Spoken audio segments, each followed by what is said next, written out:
Hello, welcome to my video about this fantastic and so famous masterpiece, which is Frédéric Chopin Ballade number 1.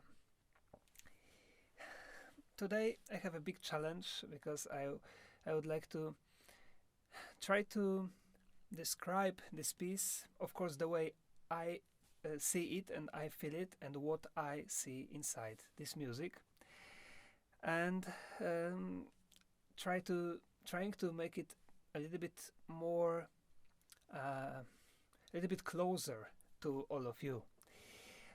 Of course, this piece is very famous and probably the most favorite ballad of the majority of Chopin lovers. So everyone has his own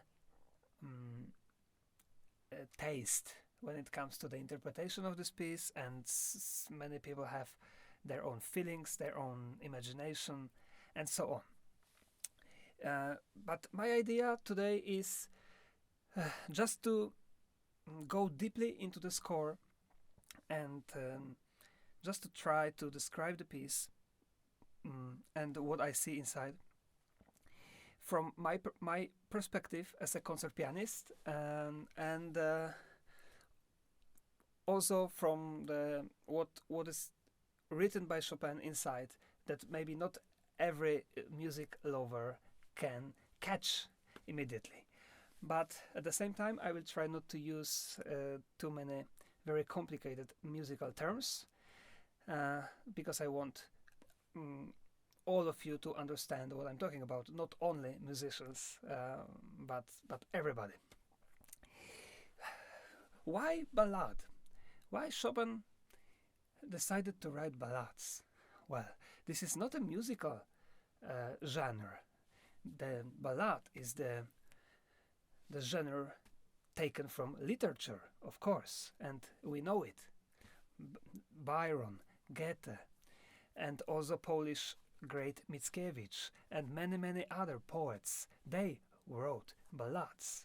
Ballads, so stories about some dramatic stories, but also based on the world which is not real. So there are many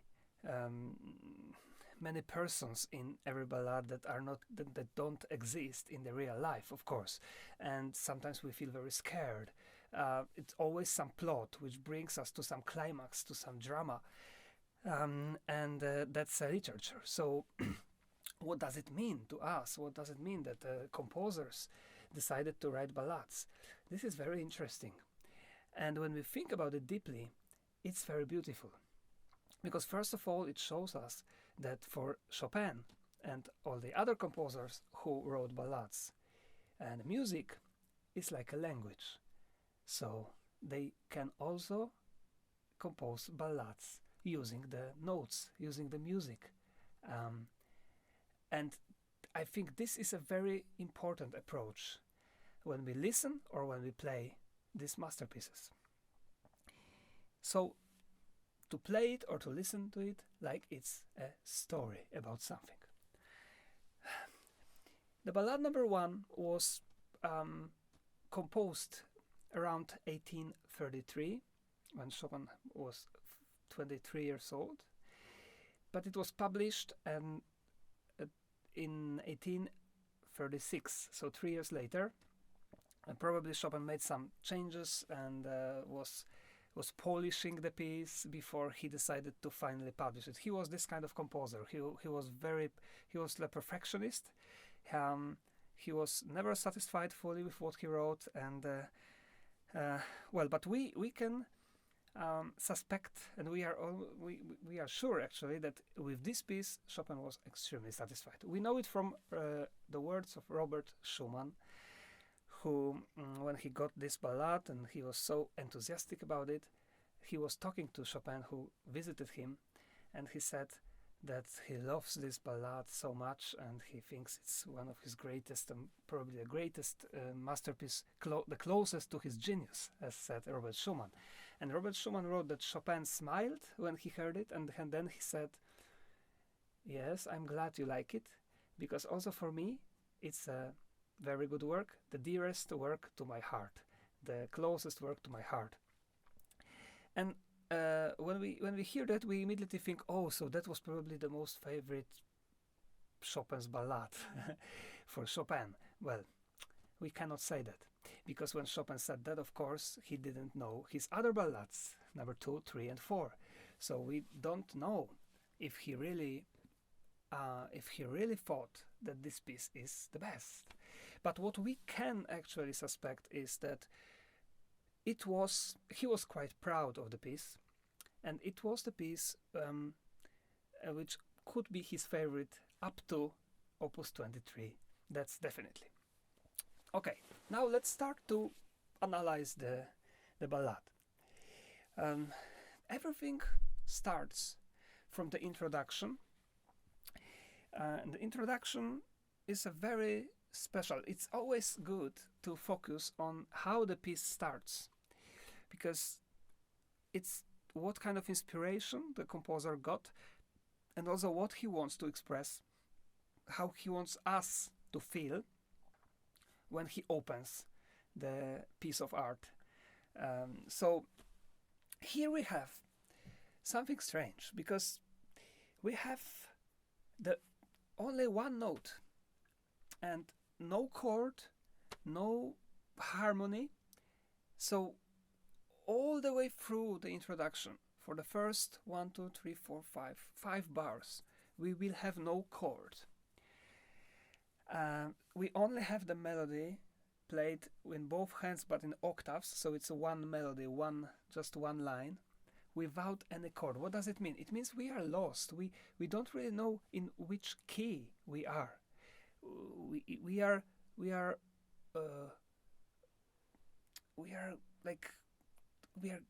looking for the path which we want to follow.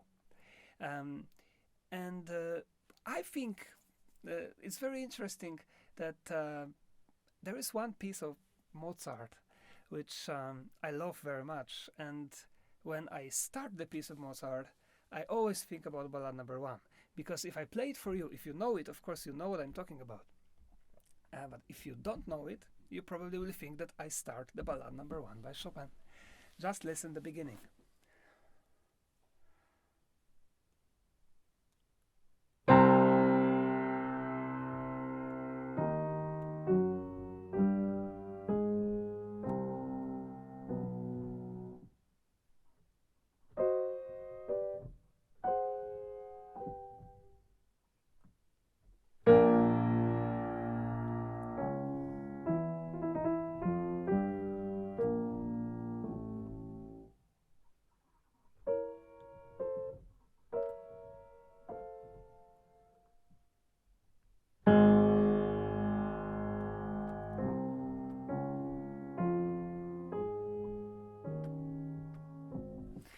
And so on. So isn't it fascinating? Fantasy in C minor, Kuchel 475. The fantasy which is connected with the sonata in C minor. For me, it's really fascinating how much these two pieces are connected when it comes to the beginning.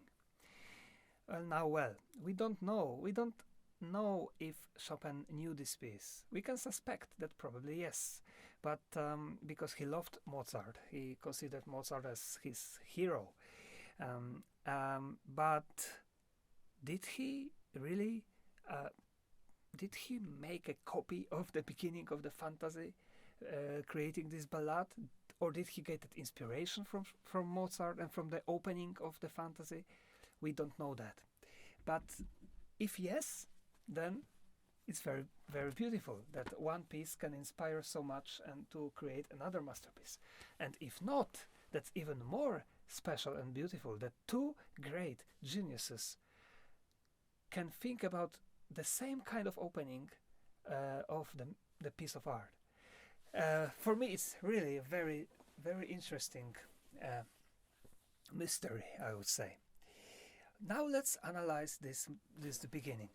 Chopin writes largo, which means very, very broad, very slow. And he also writes pesante, which from Italian means heavy, very heavy. So in the beginning we can picture or imagine somebody walking with great difficulties, walking up.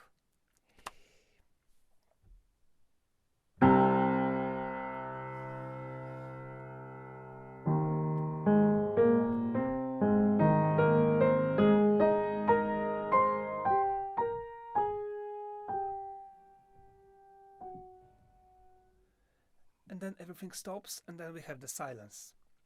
The silence in this piece is also very important. This beginning opens a lot of questions for the pianist as an interpreter. How to play it? What it really is? Forte, so very loud. We have to start loud, and pesante, heavy. That's quite obvious. But what about the pedal? What about the tempo? Well, tempo is largo, but how slow can we get? What do we really want to achieve? And this is the question, how we want the story to start. Is it the story already, or it's just some kind of creating atmosphere, preparing the atmosphere to start to read the story? These are open questions. And every pianist has to answer them himself when he works on this piece. What it says to me is a kind of improvisation, because I feel this after the first note when we play. We don't really know what will happen next. If we don't know the piece, we don't know what happened next. And in Mozart it was something else.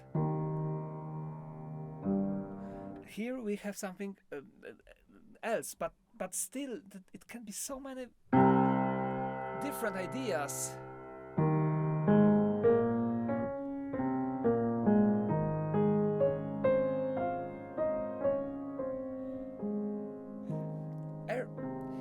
If we like to improvise, we can improvise in many different ways.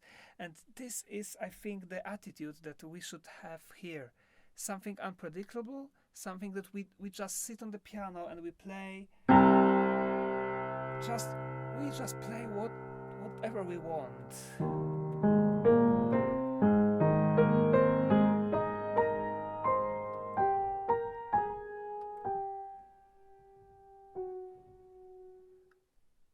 Then we stop, and in this silence there is a lot of message. I mean, a lot of inner message. It's, I think, waiting for something to happen. And after this silence happens something extremely, extremely important. We have the melody which is like this. These are the closest intervals in music.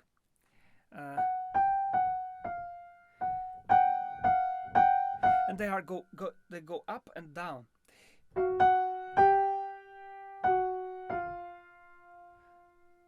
And this is very important because it will appear later in the piece in many places, and I will show it to you when we will go through the piece. This maybe is a kind of code, the code which definitely brings us a feeling of suffering, of sorrow, because usually when composers were using these intervals, they wanted to express the sorrow and suffering. So here, and this is piano, so here now we have very silent, something far away.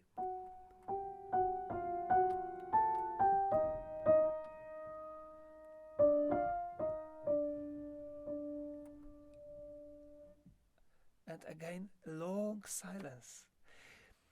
And this is very interesting. 23 years old composer, and he starts the piece in such a way, with so much silence. Usually, young people, they don't like silence. They want to play. They want to always have the sound. Here we have this meditative silence waiting for something. And what happens next? Now we have the first chord. So in C minor. C minor is the key which Beethoven started his Pathetic Sonata.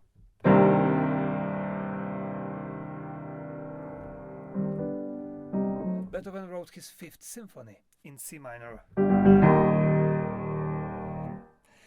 And this is a tragic key. And here, all this introduction brings us to C minor. So it sounds very sad. And then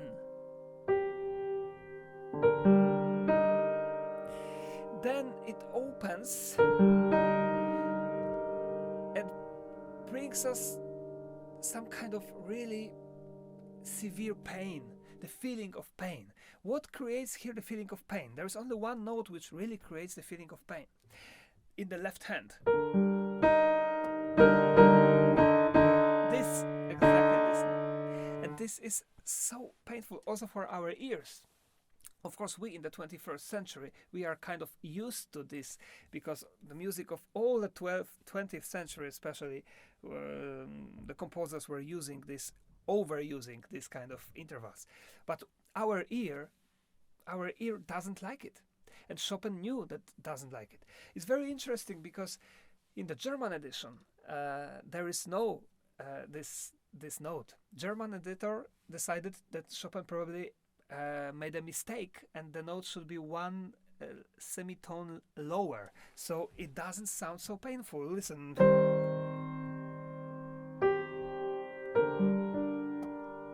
It's so completely different.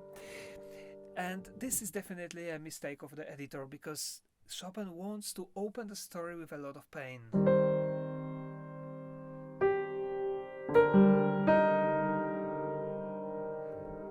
Then again we are waiting, and then from this moment the story really starts. With the theme that everybody knows, with the fantastically written theme.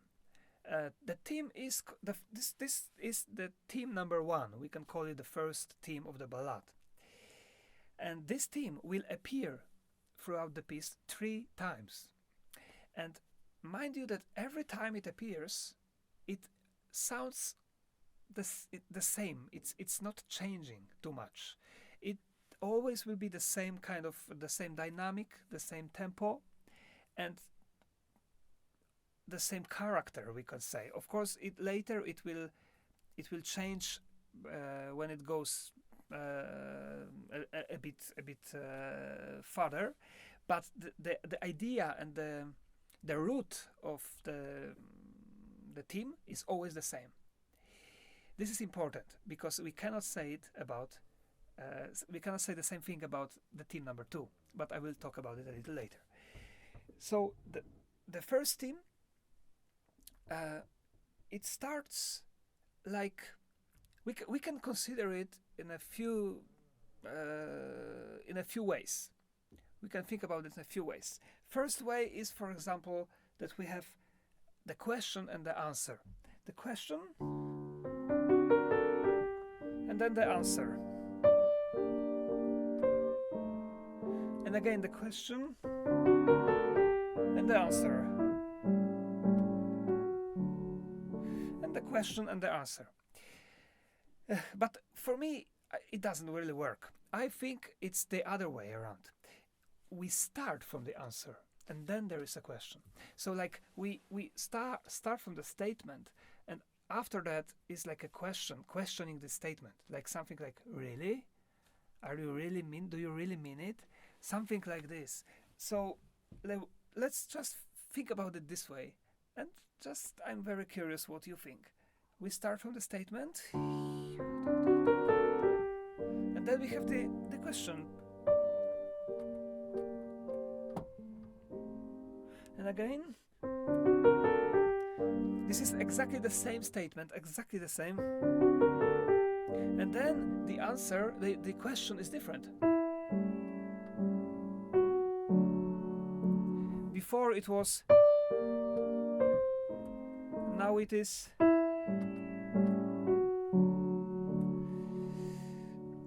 And again, the statement is exactly the same.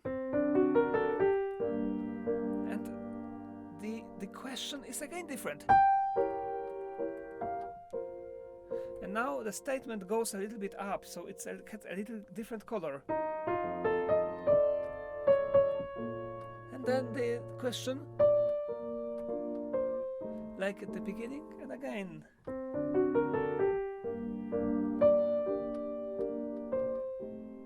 So this is the second way, but also there is one more way to understand this. And this is so fascinating because it's a true masterpiece, and we can decide how we want this music, how we want to absorb this music.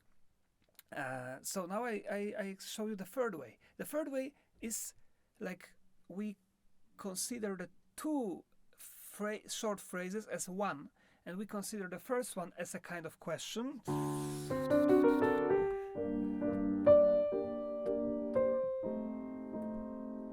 And then there's a silence, and then the second one as an answer.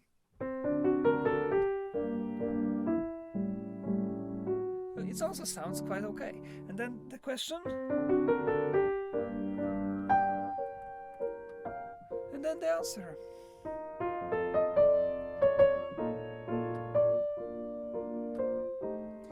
It also sounds good. What is very interesting here is that, and important, it's that we have actually two different persons, we can say, two different melodies. This one, 1, 2, 3, 4, 5, 7, 1, 2, 3, 4, 5, 6, 1, 2, 3, 4, 5, 6, and then two notes of question or answer or whatever we want. So if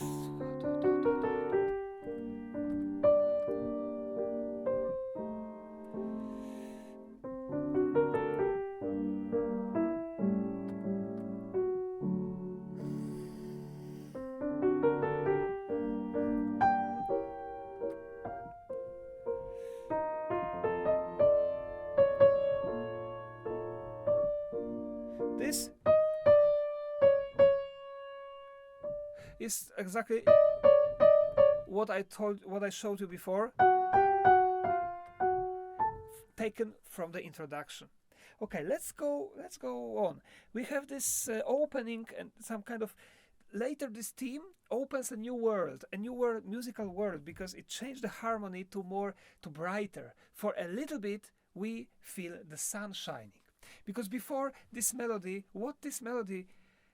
how this melody makes us feel, I think you can answer yourself. I think this is sorrow and missing something. Being alone, loneliness and sadness and missing something, definitely. But it's very interesting that it's being repeated like a mantra. It's being repeated without changing all the time. It has a meaning. There is some deep meaning about it. What happens next? Next, the question. The question. So I said the question is there two notes. The question continues, and the first motif disappears. So let's listen to this.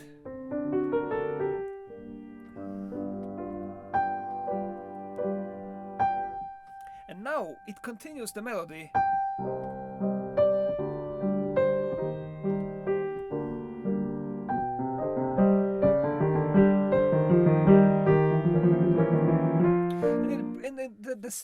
The story goes on, but here is a little bit more than we hear.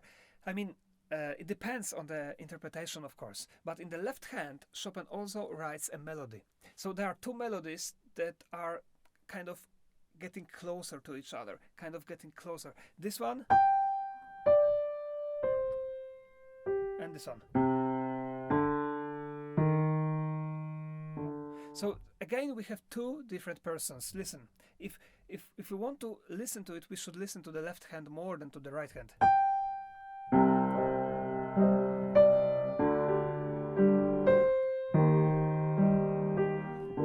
And then the left hand changed a little bit the theme, playing, getting more and more important. Chopin writes here short accents, which means this is important. So we play it as if it is really important.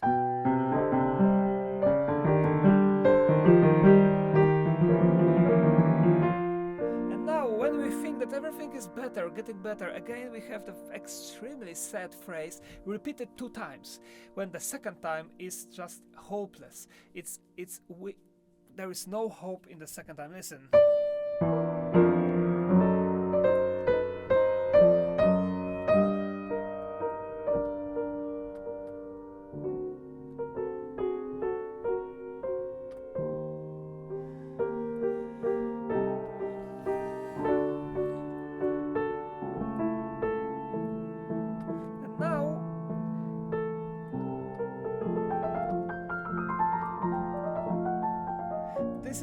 This is the stamp. Hi, I'm Chopin. This is Chopin. Of course, we love Chopin from his nocturnos.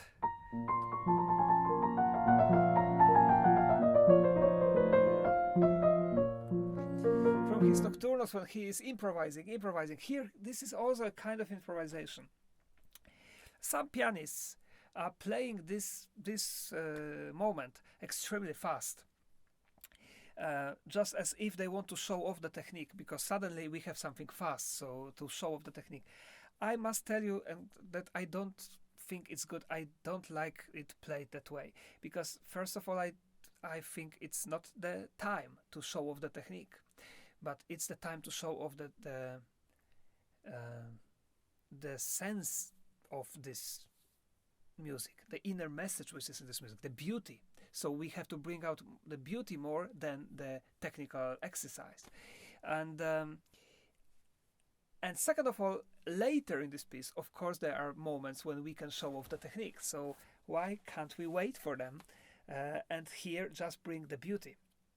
But of course, that's my subjective opinion. I prefer to play it as if we have this kind of typical Chopin improvisation on something that could be also a very simple melody. So let's listen to this again.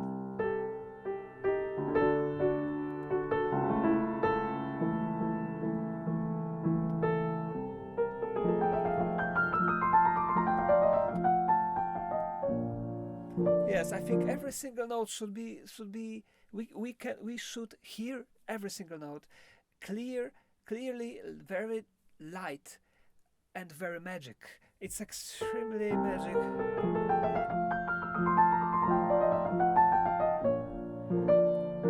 And then the first theme, just in a way we can say close. When we reach the G minor, so the real G minor key, of course, again, after traveling to many other musical worlds. And from here starts the building the climax. In ballades, every single ballad, it's very important to build many climaxes. And of course there is one climax which is the most important. But it's like in the literature. The plot, the story has some ups and downs, of course. And there is some moments when we feel scared. There are some moments when, I don't know, somebody kills somebody or somebody dies or some kind of drama. And this is also in music when we have a lot of climaxes. So from here we as listeners experience more and more anxiety. Maybe we are afraid until we reach the climax. And this climax, which will be very fast, will bring us to the world of the second theme. It is very important also because the second theme is also slow. So there must be something between the first theme and the second theme. We call it a bridge, which makes us feel relieved when the second theme appears. And all this reaching the climax is based. Sorry.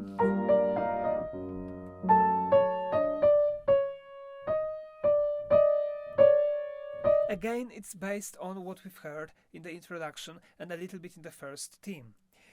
Let's just listen all through from the beginning until the end of this, to the climax, and then we enter the second theme.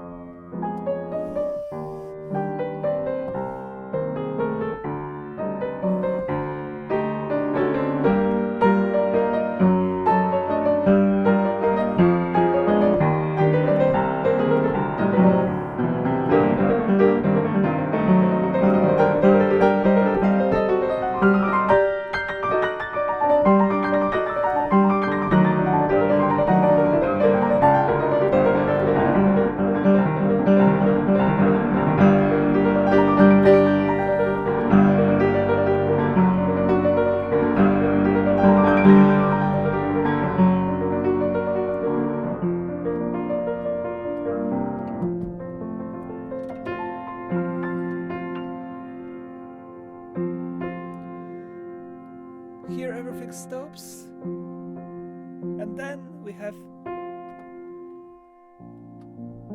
the second theme. We are all waiting for this theme. If you know the piece, of course you are waiting, because this is probably the most beautiful moment of the whole ballad. But just I want to show you a few important things in this long bridge. The bridge has, we can say, 3 parts.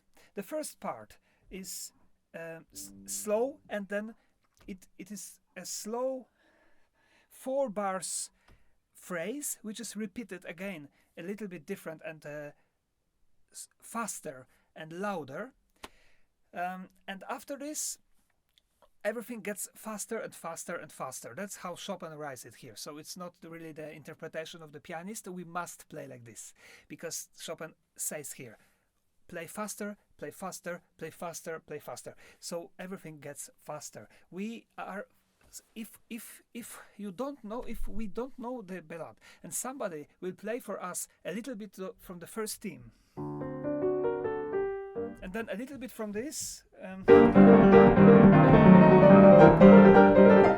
we would probably wouldn't believe this person that this is taken from the same piece of music, because it doesn't really fit. But the genius of Chopin, of course, makes it that it's connected in a one piece, and of course it has a deeper meaning, because it's a bridge, and because it's a ballad, so it's a story, and in a story, in a ballad, everything is possible. This is also something which we should think about. Everything is possible in the ballad.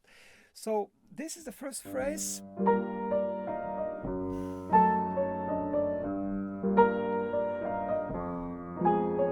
Well, this is in the first phrase. Actually, Chopin writes it a little bit different. Now I showed you this, but it should not be played like this. What is written in the score is the melody, which goes like this.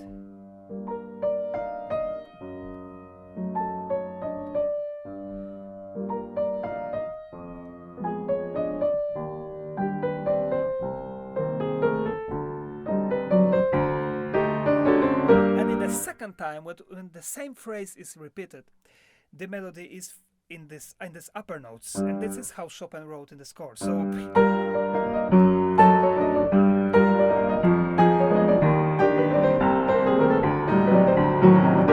then we have the second part of the bridge, faster. And all the time we have this minor second when we have.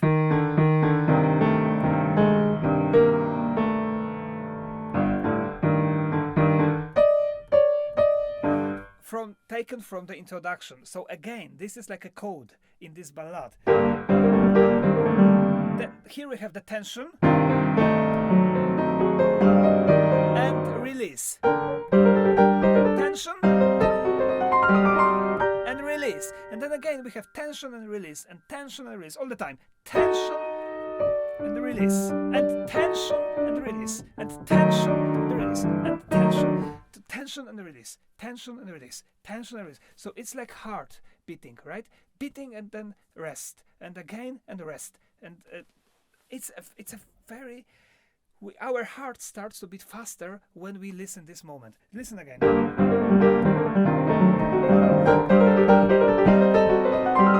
And now.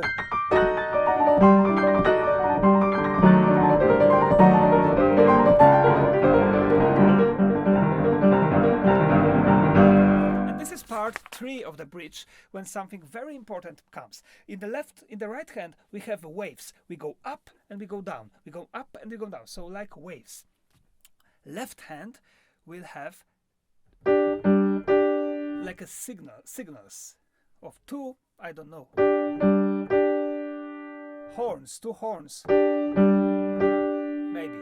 Something very important, because from these notes the second theme will be born. The second theme will start. So the second theme is being born already here. So what Chopin is trying to do, he's connecting this bridge with the second theme. And it's very important to bring out the left hand when we play this moment. So.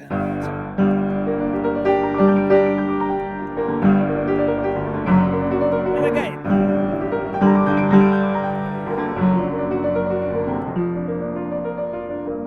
And now here is a challenge for the pianist to connect the atmosphere of the second theme, which will be played soon, with what we played now.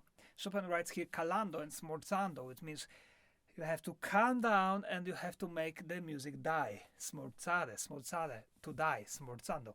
So how to do it? Well, this is really something that is practiced. Practice, and we have to think about it when we want to slow down and how much we need to play it slower, what kind of tempo, and more and more silent also. So.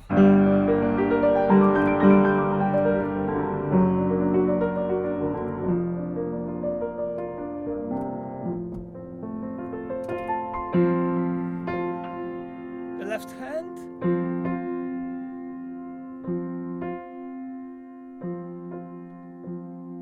And now from this note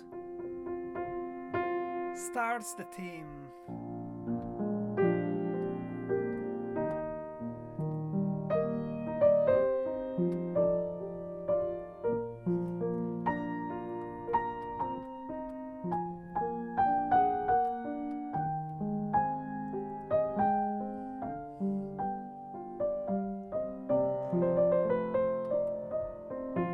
And again from the beginning.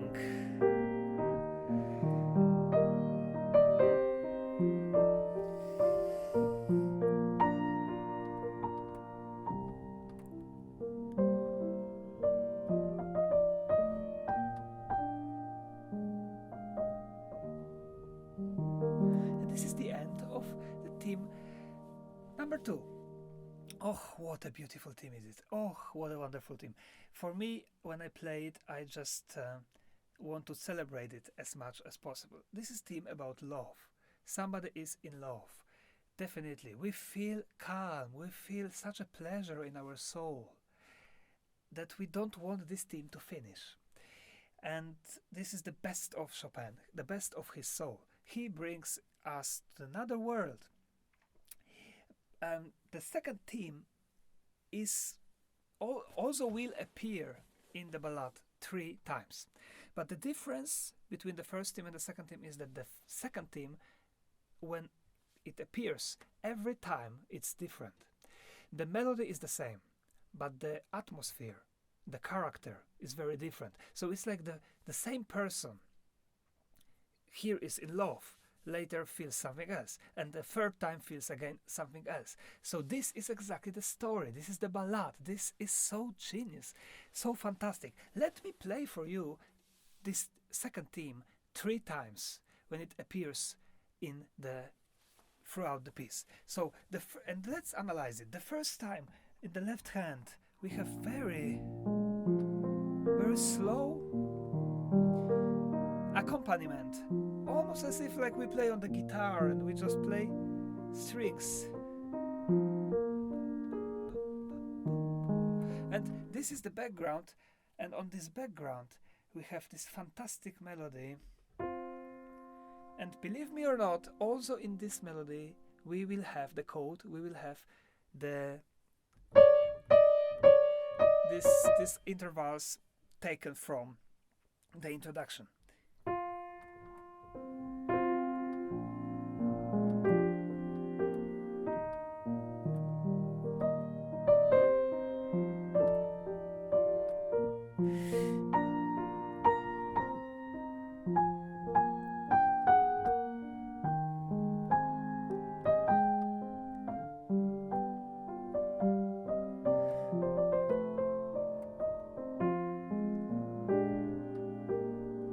is this chord? It's here.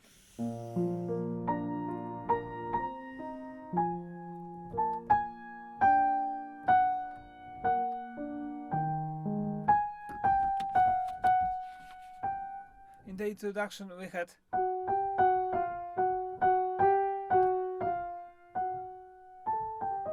it's the same.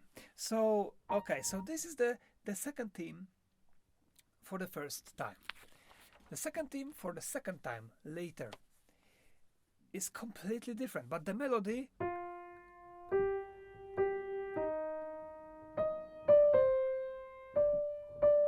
stays the same.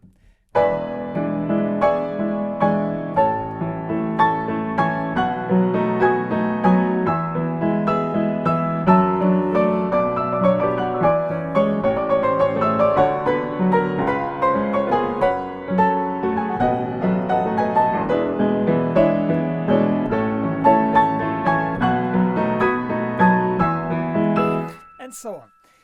Completely different. It's like completely different. If we don't listen carefully enough, or if we listen for the first time, we probably couldn't notice that it's the same melody, because it's played faster, and also completely different structure, completely different. We have harmonies in the right hand, left hand. In the right hand also we have chords. The first time we only had the melody.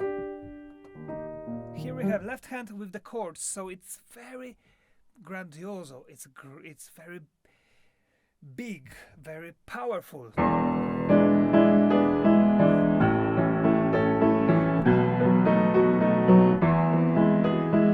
And right hand with chords.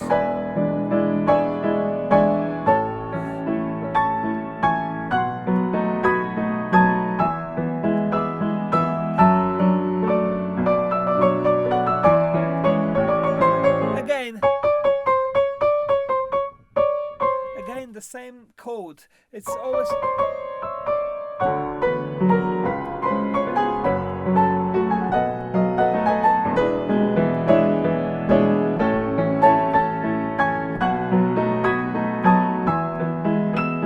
So this is the second time. And where is the third time? The third time again is very different. It appears much later in the piece, and the left hand here is a little bit like the very in quiet sea, let's say, water, sea. We have waves, very.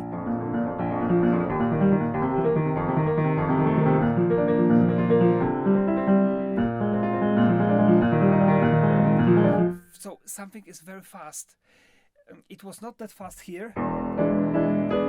So we had the feeling of just something very powerful, majestic, or this is a good word, majestic. Here we have something very quiet, very passionate. This is a very good word. The third time, the second theme is passionate, but it's still the same melody.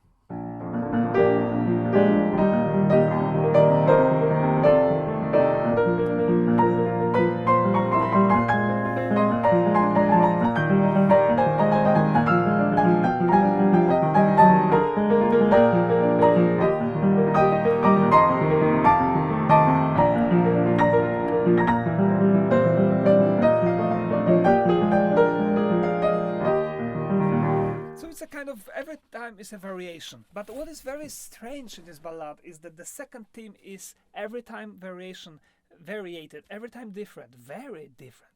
But the first theme is every time, 3 times, every time the same.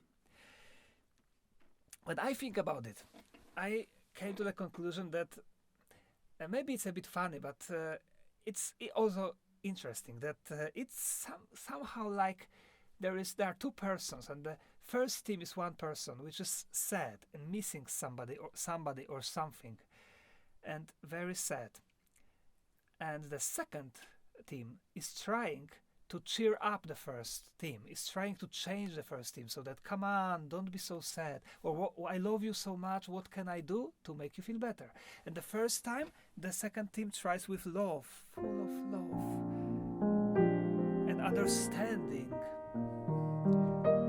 But it doesn't work, because after this, the first theme appears, and didn't change. So it seems like it didn't work. But maybe let's go back to after what happens after the second theme, and with this idea that I told you about now, we will continue the story, the ballad. So let's continue the story. When the second theme finishes, something absolutely unbelievable happens.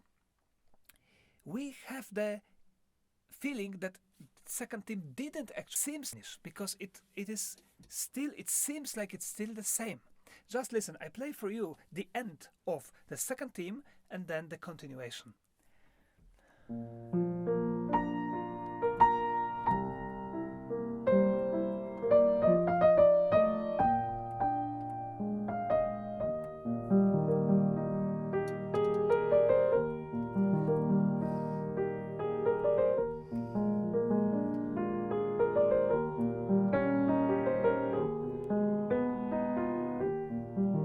What do we have here? We have still the same atmosphere that was in the second theme, but the melody is different. We have a kind of something which is new melody for us. Repeated second time. Repeated third time. And then the second person answers.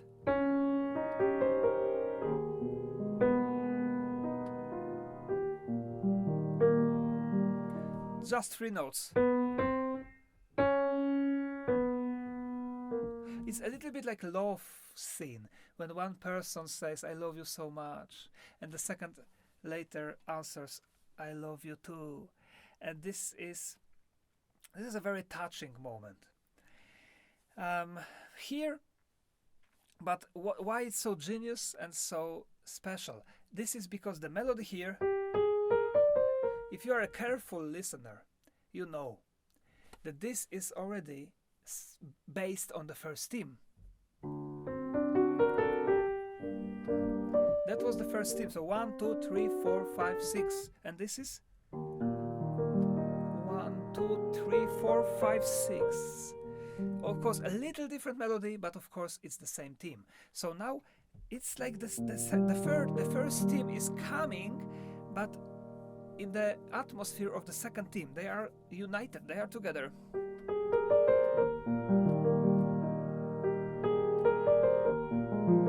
And for a little moment we have the impression that the second theme was successful and changed the first theme. Then we have this I love you too moment.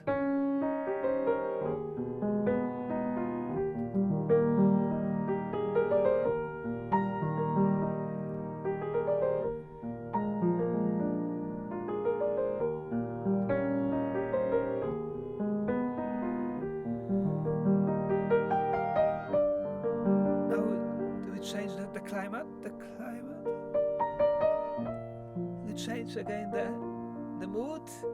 We go to different areas, different keys, and then we go.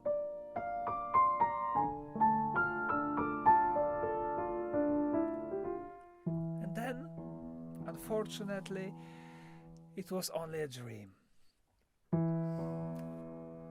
The first theme comes back, and it's again the same, or even more sad.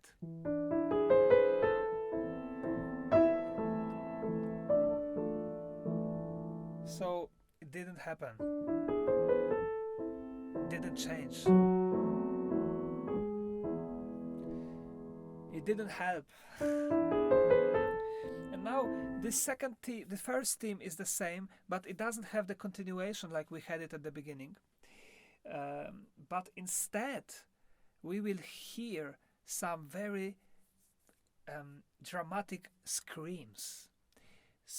Somebody is screaming. Maybe this first theme is very afraid. Maybe it's trying to change but cannot and is screaming. Maybe it's in a cage and try to get out but cannot. We have a very, very scary screams. And these screams will bring us straight to the second theme without a bridge. So now Chopin doesn't get any bridge, or maybe these screams are the bridge.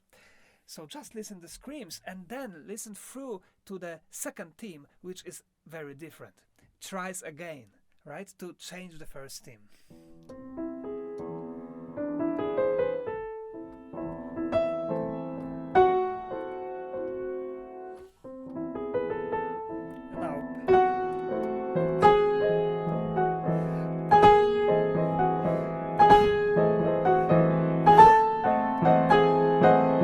And the second theme.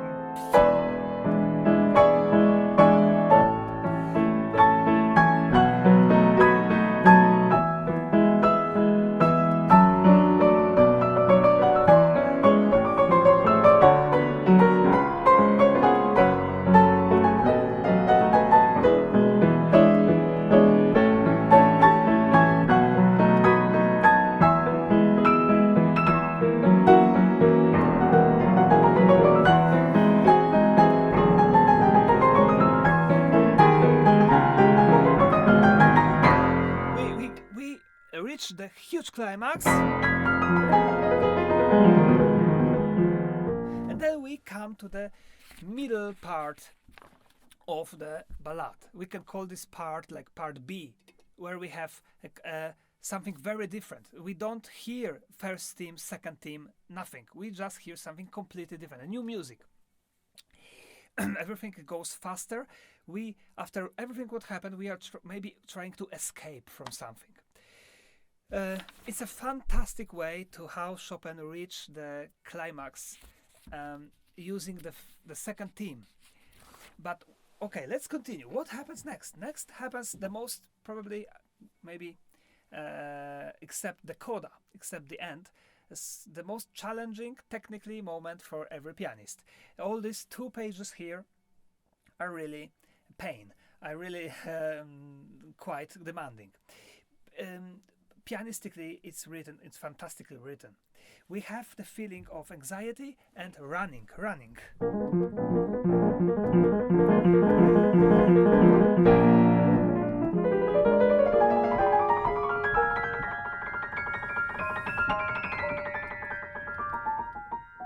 Until here. This was like a kind of a bridge. And then we reach the moment when still everything is fast, but Chopin writes here scherzando. Scherzando, which means joking. It should be joking, but of course, as you know, jokes can be different, can be happy, but also sometimes the jokes can be very, how to say, wicked jokes. But here we have something very demanding for every pianist. We have here like 2 voices in the left hand.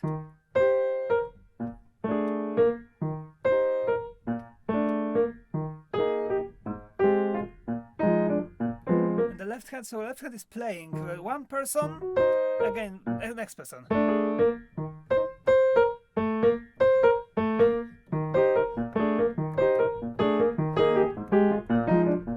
The left hand. And the right hand is just playing around. Everything is based on the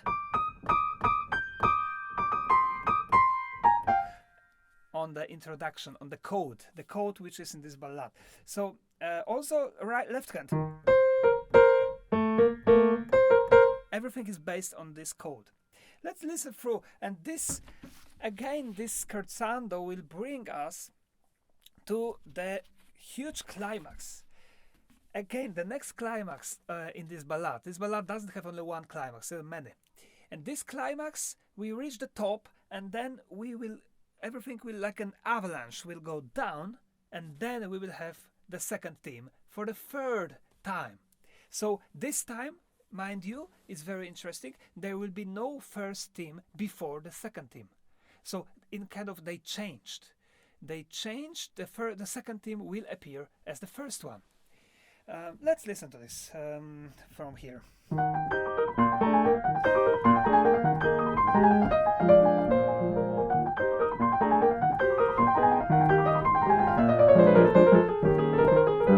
And we build the climax from here.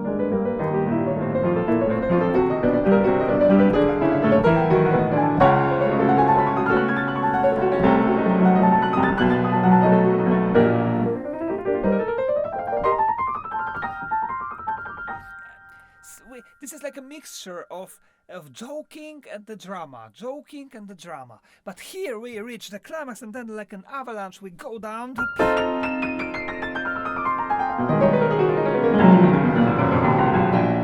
and then we have the passionate second theme.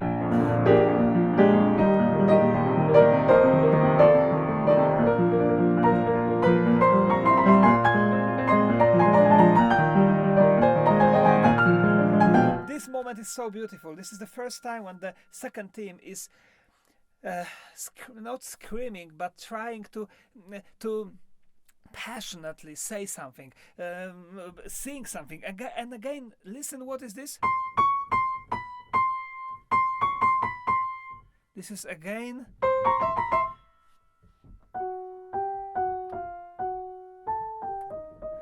taken from the introduction. So this introduction in this piece is not only introduction. It has some motifs which Chopin is using throughout the whole ballade. Absolutely incredible for me. But here we have this 3 times trying to passionately say something and to throw something out from ourselves. First time, second time, third time.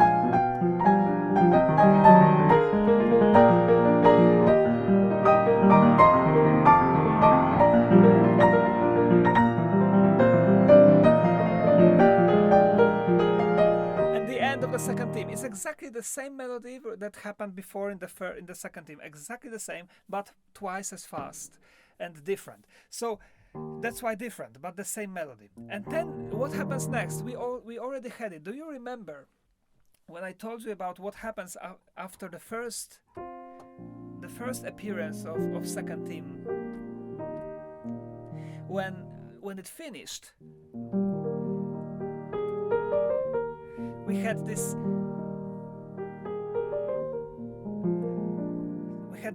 kind of first theme 6 notes motif, which brought us to the first theme appearing for the second time. Here is something exactly the same, but Chopin this time doesn't want to change the mood. He writes exactly the same notes, exactly the same ideas, but with different mood, with the passionate mood. And this passionate mood will makes us put us down and brings us back to the first theme again for the third time, where the first theme again will be not changed, just like it was at the beginning. So it seems like nothing worked what happened before. The first theme is still very sad. Just listen.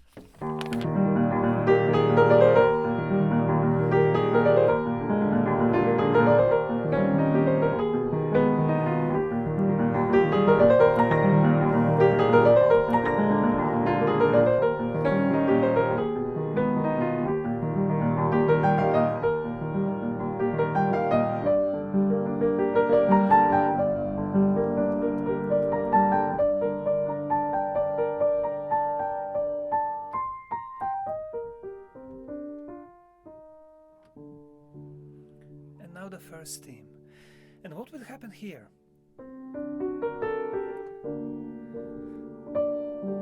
Very, very sad. Again, we will not have the continuation like in the beginning, but instead we will have these scary screams. And these scary screams will bring us to the biggest climax in the ballade, when Chopin writes Il più forte possibile, which means as loud as possible. A huge climax, like a biggest drama and tragedy, after which we will have the Coda. The Coda, which is pianistically the most challenging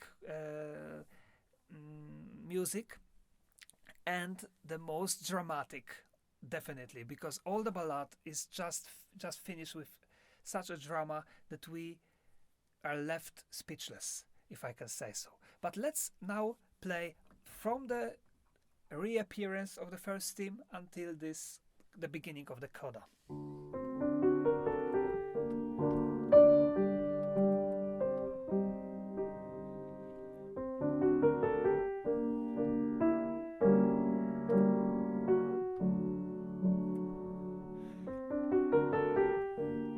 screaming.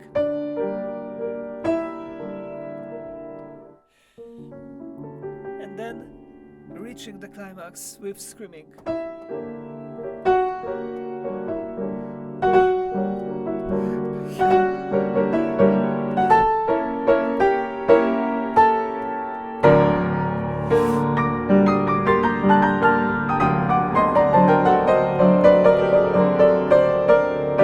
And here is the coda. This is so passionate and so dramatic, desperate even. This moment here. Now we really know that the ballad, the story will not have a happy ending. Here we really experience, and we are afraid of the ending. We don't want to experience this ending. We don't want to read, but at the same time we are so curious what will happen that we continue reading. So this moment.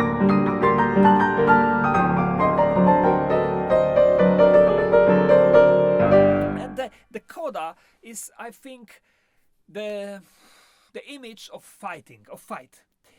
Maybe the inner fighting, maybe some but definitely there is a lot of I don't want to say blood, but but you know, fighting is something cruel, and Chopin experienced, well, he didn't experience it himself, but his country and my country, Poland, experienced very severe dramatic war during, well, when the uprising, the November uprising, we call it, in 1830. It started 1830, so 3 years before it happened here. And many Polish people, many Polish soldiers and Chopin's friends died, got killed during this war. So with the occupant. So Chopin knew what the death is, and Chopin knew what war is. And here we have a kind of image of that.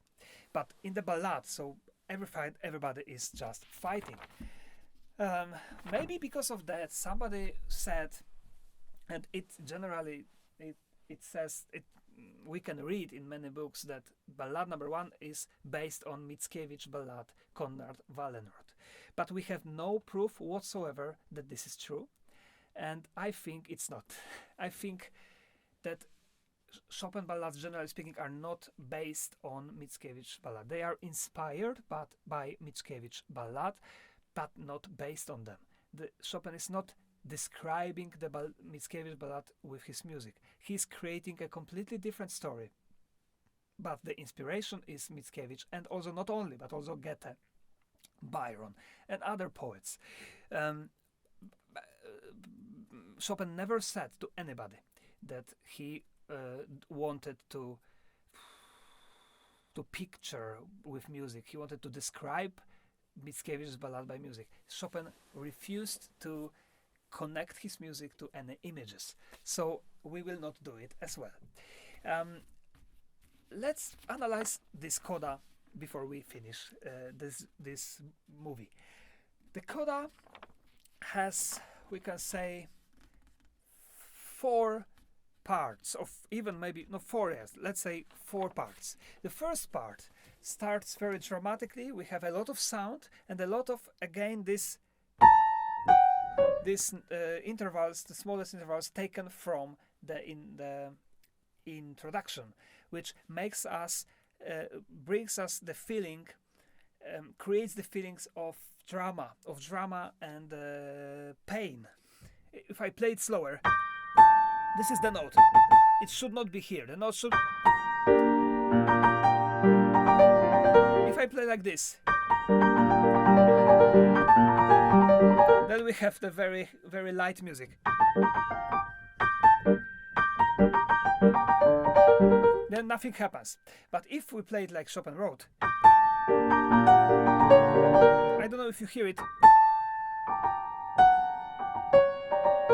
These notes should not be here. And again. And then we have the second part of the coda, again based on the introduction, going up and going down. Here we have the melody. Here we have the melody.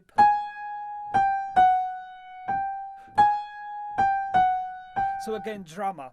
And listen.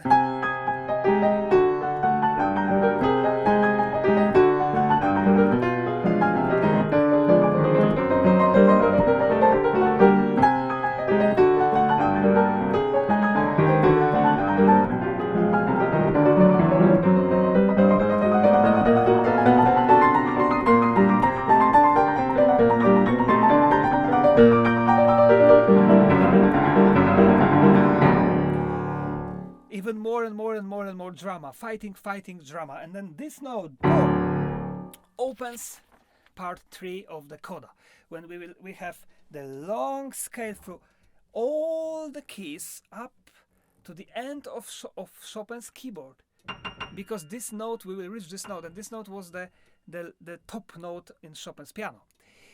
And he's using every key, which I mean white, black, white, black, white, white, black. All the keys. We call it in music chromatic scale. And this is the surface, and the inner message is in the left hand. Left hand has the statement.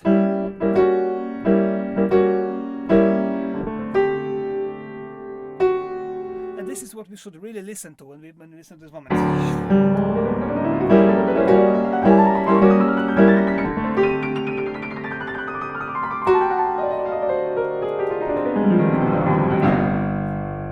Again we go down. So listen how many times. This is exactly like fight. Like somebody gets knocked down but is not killed yet, stands up again and fights again.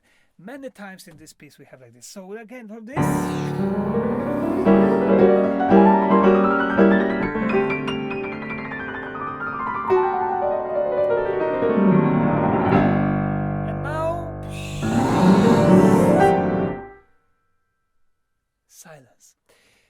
Silence, and these 3 chords, in my opinion, these 3 chords has no meaning.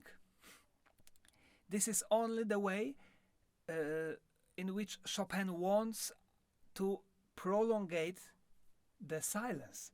Of course, he couldn't just make the long silence, because, you know, people would think that it's the end of the piece. They would start to clap their hands. Oh, bravo!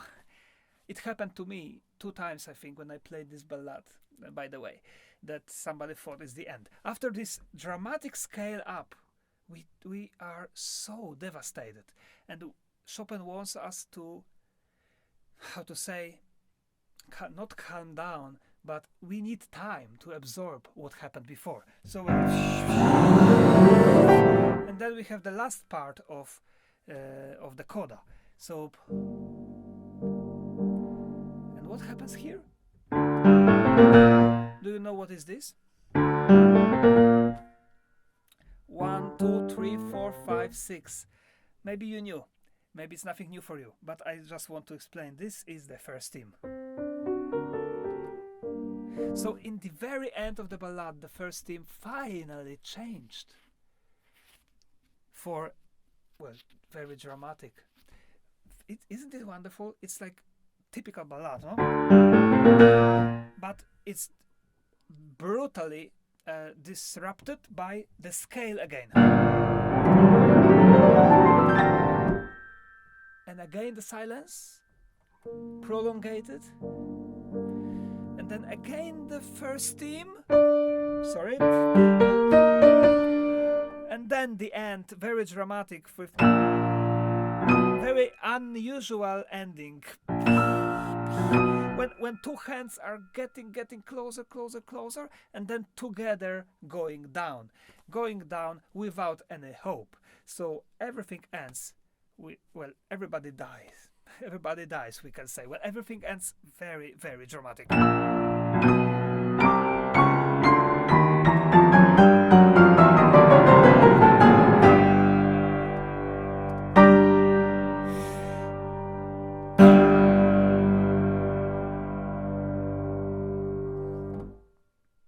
Just the last thing. It ends with 1 note. And it starts with 1 note. So a fantastically written piece, masterpiece, one of the best of all times, one of the best of Chopin, and it's absolutely obvious that it's so famous. It was used in the movie The Pianist. As you know, it's a very famous movie, very tragic, sad movie The Pianist. In the scene when the German officer caught the Polish pianist Władysław Szpilman, and there is a piano, and he asked him to play. So he sits on the piano and starts to play this ballade, and the German officer got so touched that he let him free instead of killing him. What a power a music has, and this is based on the true story. I remember when I was in the movie watching this movie, The Pianist, and I together with my class in the school. I remember I was still in high school, I think, and then the next day I had a lesson with my professor in the music academy in Katowice. Professor's name was Józef Stompel, a fantastic professor. He was already 78, I think, or 79, maybe something years old that time. Anyway, I have a lesson with him, and I came and I said, "Oh, I just watched this movie, The Pianist, and I wanted to talk about this movie with him. What do you think?" And he said, "Yeah, the fantastic movie, he said. But then he said, "But one thing I didn't like." I said, "What did you like?" "Oh, this scene with the ballad number 1.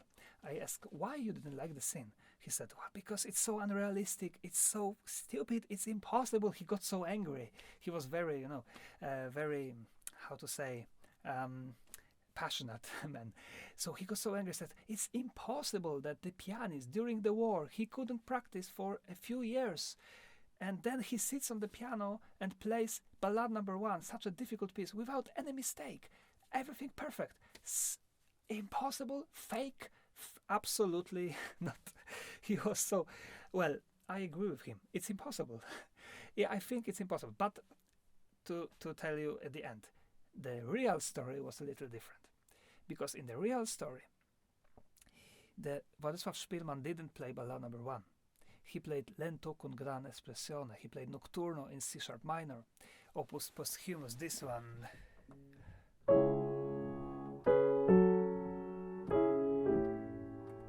And of course he could play it even with his hands, not practice. And of course this is so touching.